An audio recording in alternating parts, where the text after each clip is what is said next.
Ano ba yung mga practical skills na in demand ngayon sa mga babae? Okay. Pinag-aaralan nyo rin ba yan sa Women's Center para may, pag may biglang nagiging in demand, eh hindi tayo nagpapahuli. Ino-offer din kaagad yan sa Women's Center. Yes po.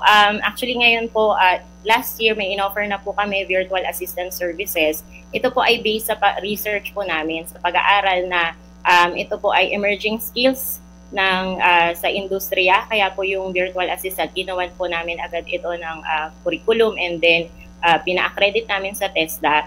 And once pag-open po namin, nung na-approve na po yung aming training program, pag-open namin ito, sobrang dami po talagang nag-apply. Kasi meron po talagang demand sa industry, may employment opportunity po sa kanila. Lalong-lalo na po yung mga babae.